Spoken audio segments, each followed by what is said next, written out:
care.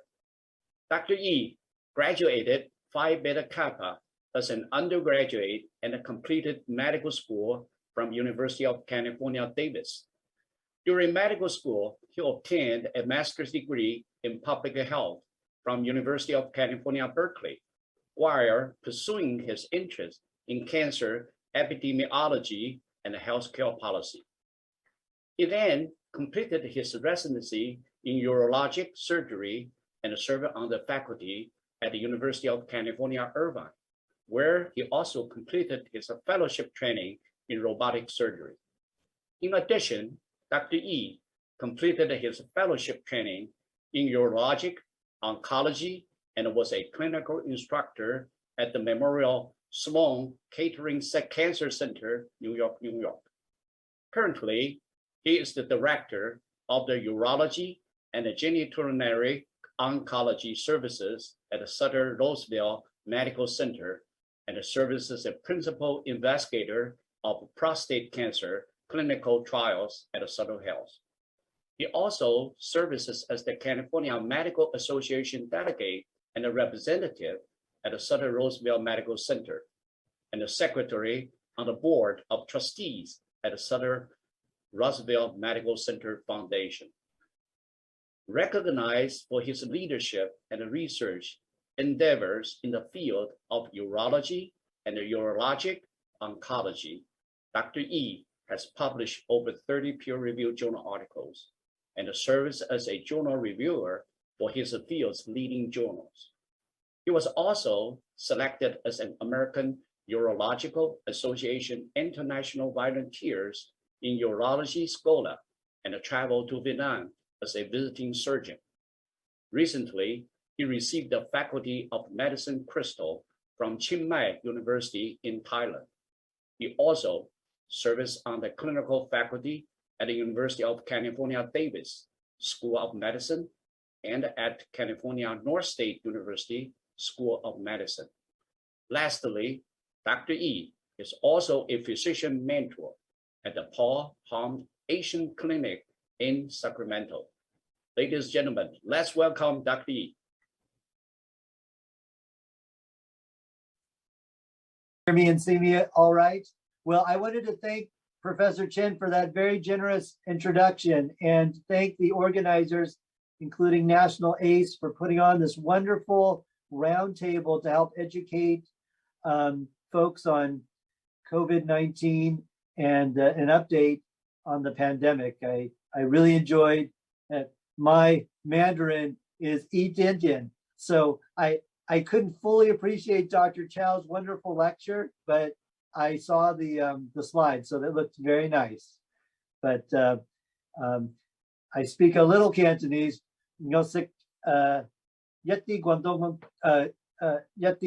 Guangdonghua, but my English is much better, so I hope you don't mind. I'm going to give these slides in English. All right, so everybody can hear me okay? Okay, good. So Dr. Chow, introduced the COVID-19 Omicron BA.2 variant, and of course, as we know, as we all experienced, especially us, those who were working in the hospitals and in the ICUs, I take care of COVID-19 patients who have urological needs, who come into our hospital, as well as my colleagues. But as you know, the infection rates during the winter were quite dramatic. However, since January, the infections have receded. We do know, though, that with the new BA.2 variant, 1 in 3 COVID-19 cases are of that particular variant. And this was reported in, I think, the New York Times just a few days ago. It seems to be more transmissible than the Omicron BA.1 variant that caused that massive winter surge. The good news, it does not appear to cause more severe disease. And early data showed that infection with BA.1 variant offers strong protection against reinfection with BA.2. Although a resurgence has been seen in parts of Asia and Europe, it is my hope and my feeling that it is unlikely the US will follow suit. Next slide, please. So we know that COVID-19, has not only dramatically hurt the health of our population, but it's also affected patients from getting their routine medical care. And we actually saw this particularly at the very beginning of the pandemic. If we remember about 18 months ago, we had patients, anecdotally, one patient who actually suffered an open fracture, but was meaning that a piece of bone was sticking out from her forearm from a fall, but she was so scared about coming into the hospital because of COVID-19 that she delayed her care for 2 days. And you can only imagine how painful that must have been with an open fracture. And we see this as well with people with heart disease. We were having a number of patients that were having angina or chest pain, but they were so concerned about catching COVID-19 that they sort of, put off their symptoms. And it wasn't until a couple of days later that they finally, couldn't stand the discomfort. So we know it's a real phenomenon. People sort of kind of pushing off their healthcare until later. And of course, this has affected cancer care. And so that's what I'm going to sort of focus on. We also know that racial disparities in healthcare exist, and the pandemic, unfortunately, has worsened this. There is cancer health disparities among Asian Pacific Islander Americans. We know that we're the only ethnicity to experience cancer as a leading cause of death. We also experience proportionally more cancers of an infectious origin, such as liver cancer, esophageal cancer, cancers which, for example, hepatitis play a role in, hepatitis C to be exact. And we're typically Asian Pacific Islander Americans are least likely to engage in cancer screening. We know that for breast cancer screening, Asian Pacific Islander Americans have the lowest percentage in terms of getting their mammograms. So we do know it's a huge issue, and unfortunately the pandemic has only made it worse. Next slide, please. So I'm going to focus, since my subspecialty is prostate cancer, I'll touch a little bit upon prostate cancer and how that's been affected by the pandemic. We know that prostate cancer is the most common cancer in older men. 1 in 7 American men will be diagnosed with prostate cancer in his lifetime. And 1 in 30 American men die from prostate cancer. Next slide, please. You can advance, please. Great. So let me just kind of review the anatomy here. If you look at the left part of your, actually the right part of your screen would probably be the easiest. But if you look at, oh, thank you. If you look at the bladder, which is that sort of spherical organ above the prostate sits between the bladder and the rectum. And it's part of the anatomy of the male reproductive tract, but it secretes nutrients to your sperm. So if you would like to have children, you need to have a prostate in order to have kids. So so that's the function of the prostate. And it affects, like I said, men. 1 in 7 men develop prostate cancer in their lifetime. And then we know that greater than 50% of men at age 60 suffer from prostate problems, primarily from benign prostatic hyperplasia, or BPH, or an enlarged prostate in layman's terms. Next slide, please. So we know a lot about cancer in the United States because we have something called the SEER Cancer Registry. And this comprises about 26% of the US population. So essentially, particularly in California, we have the California Cancer Registry. If you are diagnosed with any type of cancer, it's inputted into a database where they collect, the stage, the grade, they collect data on the type of treatment that the individual received, and then their outcomes, whether or not they did well with treatment or not, and how long they lived afterwards. So we have a powerful tool from this data collection, which comprises about 26% of the US population. So we can make public policy based off what we find off the data set. Next slide, please. So in this slide, it just illustrates, this is cancer statistics for 2021, but it just illustrates that prostate cancer is the most common cancer in men with 26%. And as you know, with women, that's the number one cancer in women, and that's comprises about 30% of the female population in the United States. Next slide, please. So talking about prostate cancer, 26% actually comprises about 250,000 new cases every year. Oh, go back one slide. So we know that prostate cancer is the most common cancer.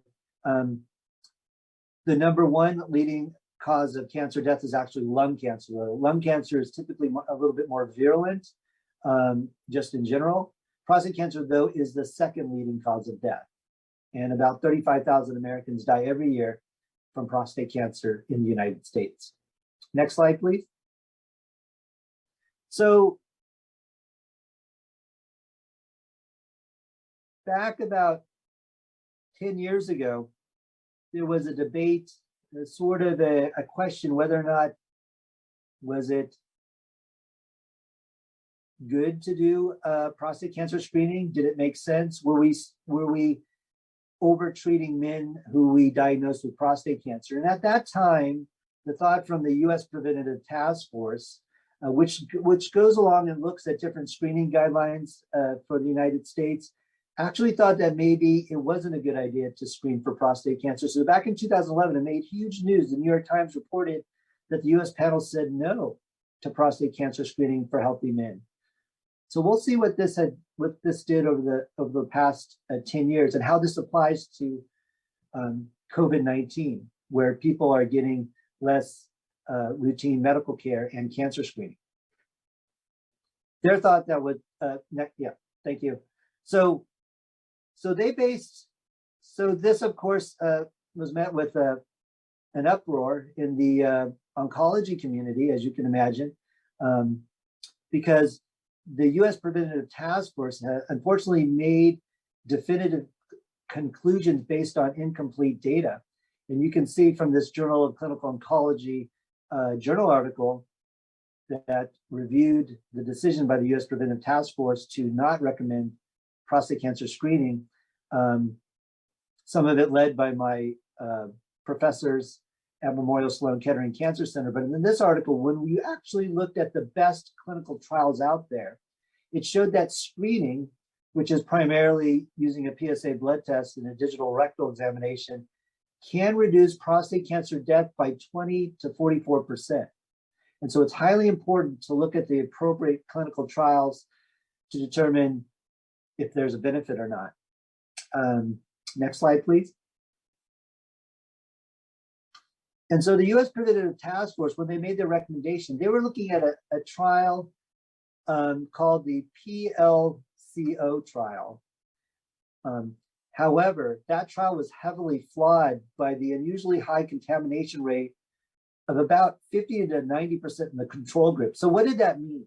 Breaking it down in the layman's terms. So what that meant is you had one group getting the PSA blood test, which is kind of a screening tool to perhaps raise a red flag that there could be something more like prostate cancer. So you were screening one group, got the test, the blood test, and the other group did not get the blood test.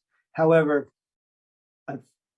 in the PLCO trial, there was a lot of crossover. So those people that weren't selected to get the test ended up getting the test, despite them not supposed to get the test. And so if you look at differences in any type of clinical trial and you're trying to compare two groups, if both groups end up getting the same type of treatment or drug or test, it's really hard to discern if there's any difference between the two groups.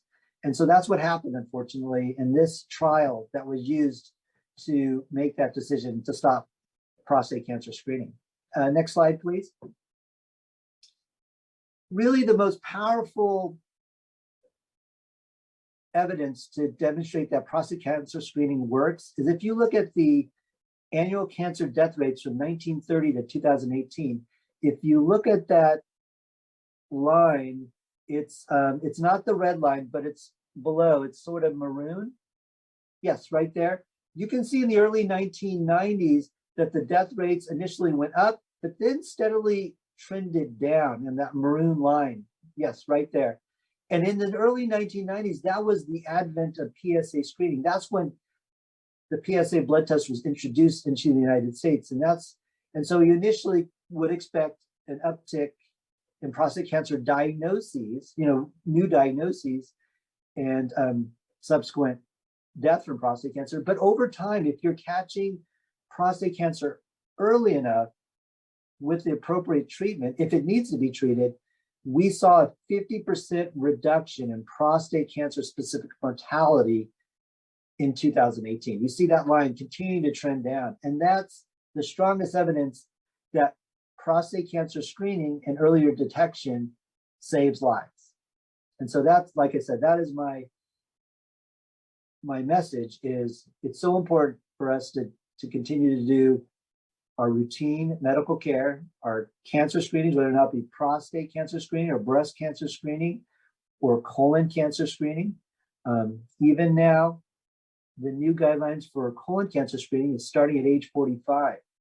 And so it's so important not to sort of delay your routine care because of the concern of the COVID-19 pandemic.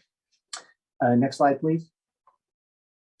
So ultimately, upon further review by the U.S. Preventative Task Force, the Washington Post reported that the U.S. Preventative Task Force actually revised their PSA testing. And the federal panel that opposed prostate cancer screening just changed its mind. So that was in 2017. So they realized that probably they got fooled with some of the clinical trials that they were looking at, which weren't good. Next slide, please.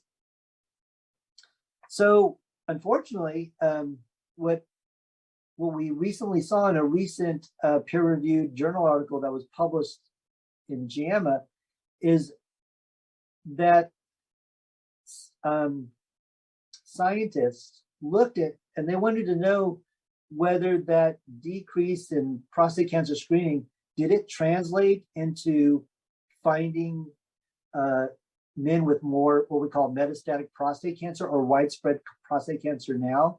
Because presumably, if you stop screening for about 10 years, then you would catch the cancer at a later stage. And unfortunately, that looks like that's what's happened. These scientists used our SEER database, which I was telling you comprises about 26% of the US population. And they actually saw about a 40% increase in metastatic prostate cancer since 2010, when the US Preventative Task Force came out with their recommendations. So what does that mean? Well, obviously that's not a good thing, because we know that if you catch prostate cancer earlier, if it's localized, it's almost nearly 100% curable. However, if you catch it when it's widespread, when it's metastatic, stage 4, we know that 5-year survival for those patients, only about 30%. Despite our advances in medical treatment and care, you go from 100%, nearly 100% to 30% 5-year survival. So it's a huge deal. Same thing with other types of cancer, colon cancer, breast cancer. You can just imagine if you caught your cancer at a much more advanced stage, your survival rates from that particular cancer are going to be much tougher. And that's why pancreatic cancer or ovarian cancer, those types of cancers, which kind of sort of sneak up on you, and there's no real good screening test like a blood screening test for those types of cancers. That's why we catch those types of cancers so late. So when you hear about a pancreatic cancer diagnosis or ovarian cancer diagnosis, we worry that they may be stage 4, at least stage 3. But ultimately, in that study, they saw a marked increase in incurable prostate cancer because the cat's out of the bag when it's spread. And this was only after 2 years since the decrease in PSA screening. And so they found just in 2 years that they started to see a rise in metastasis. And so that's kind of follows along with the pandemic. Imagine, putting your health on hold for 2 years,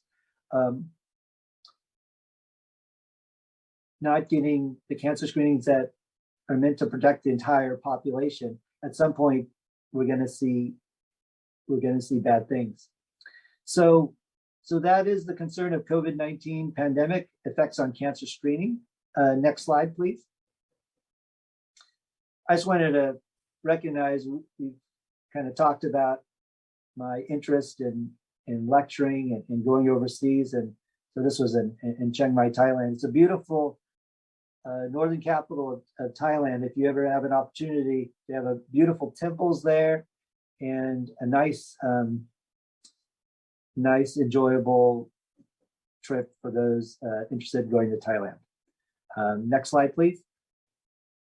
And I just wanted to recognize one of my patients. He's a master craftsman. We were on TV recently together. He's a woodshop teacher. He's made guitars, these sort of special guitars for the governor of California, as well as, if you follow football, the University of Alabama coach, Nick Saban. So he was kind enough, I took care of him, and he was kind enough to make me this guitar. So medicine's a great field, and I enjoy it. So if you have children interested in medicine, I highly encourage it. I think it's a wonderful field, and it's something that is very rewarding. I'm happy to answer any questions at this point. Thank you, Dr. Yee. Is that early detection gives you more time for treatment before the cancer becomes metastatic or incurable. As we get older, it is important for all of us to seek for the preventative care. Due to the time limit, I would like to ask Dr. Yee one question on behalf of the audience. What advice and guidance would you give for cancer patients or immunocompromised individuals to protect themselves against the ongoing COVID-19 pandemic? That's a good question, Professor Chen. So if you have cancer or are severely immunocompromised, you have a higher risk of getting a severe COVID-19 infection. So if anybody needs the vaccination, that would be the group that would for certainly need the vaccine. And so I highly recommend the vaccine, and that is probably the number one way you can protect yourself. And typically, as you know, that we recommend a primary vaccine series, and typically it's either 2 doses of Pfizer, BioNTech, or 2 doses of Moderna vaccine. Some people do get the 1 dose of Johnson & Johnson's vaccine.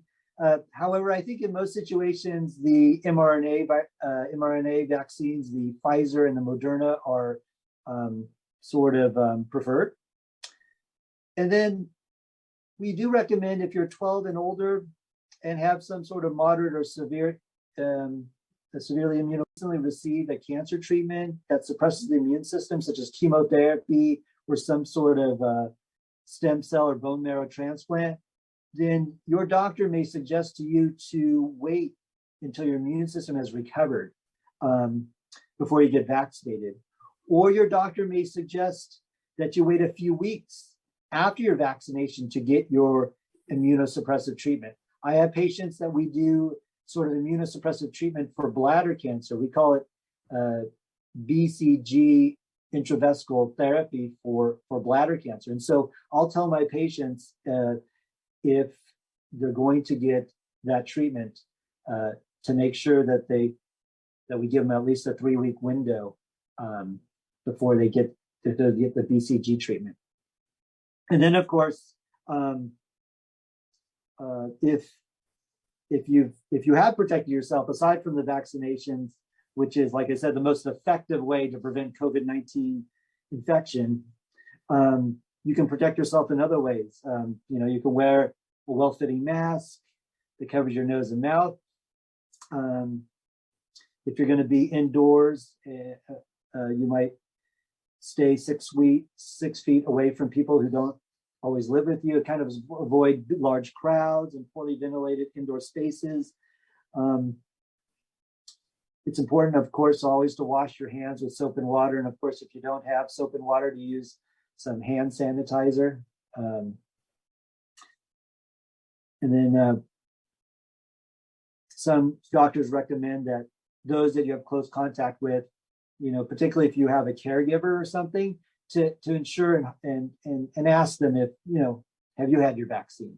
I think that's reasonable, because you hear a lot of anecdotal stories, and we do know it's true that sometimes, you may be vaccinated, but your caregiver, may not. And then, you might catch an infection that way. So those are some ways to mitigate getting COVID-19 if you have cancer. But the best way, the primary way, is to get vaccinated. Thank you very much again.